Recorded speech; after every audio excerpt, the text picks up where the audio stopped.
புண்ணியம்னே தெரியாமல் அது என்ன செய்யும், சிவபுண்ணியங்கள் பண்ணும். சிவபுண்ணியம் பண்ணுகிற போது என்ன செய்யும், இப்போ உதாரணத்துக்கு நமக்கு புரியுற மாதிரி வச்சுக்குவோம். இப்போ எல்லா இடத்துலையும் நடக்குது, ஆகம விதி மீறல் அதெல்லாம் விட்டுருங்க.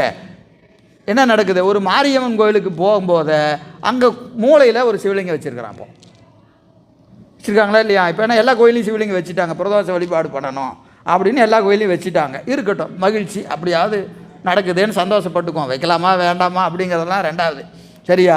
அப்போ என்ன செய்கிறான், மாரியம்மனுக்கு பூவை போடும்போது ஒரு பூவை கொண்டு போய் சிவலிங்கத்துக்கு வைப்பான்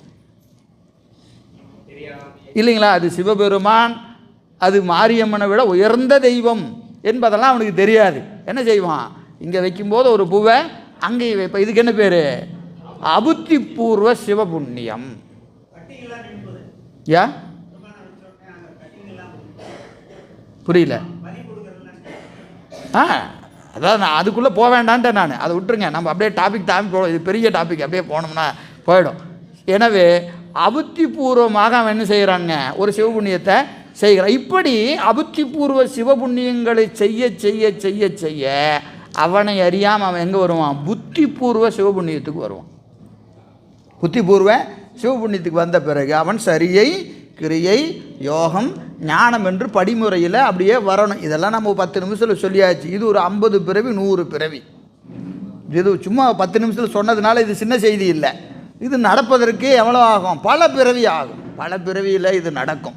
இப்படி ஆன்மாவுக்கு கருவிகளை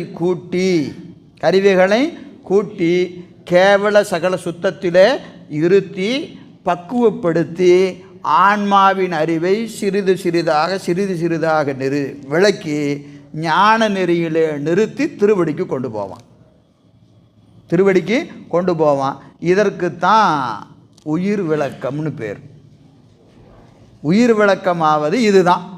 மொத்தமாக செய்ய வேண்டிய வேலை இதை 10 பாட்டில் சொல்லியிருக்கிறார். ஆனால் இது நமக்கு வாழ்க்கையில் பல பிறவியிலே நடப்பது, பல பிறவியில் நடக்கக்கூடிய செய்தி இங்கே அப்படியே அதை தலைப்பிலே வச்சிட்டார். சரி, இப்போ போன அதிகாரத்தில் சிந்தித்தது போல பக்குவமுடைய ஆன்மா என்ன செய்யும், குருநாதரது உபதேசத்தை கேட்கும். கேட்ட நிலையிலே அது என்ன செய்யும், சாதனையை செய்யும். அப்போது அந்த சாதனை செய்கிற ஆன்மா எப்படி, என்ன நினைப்பில் அந்த சாதனை செய்யணும்.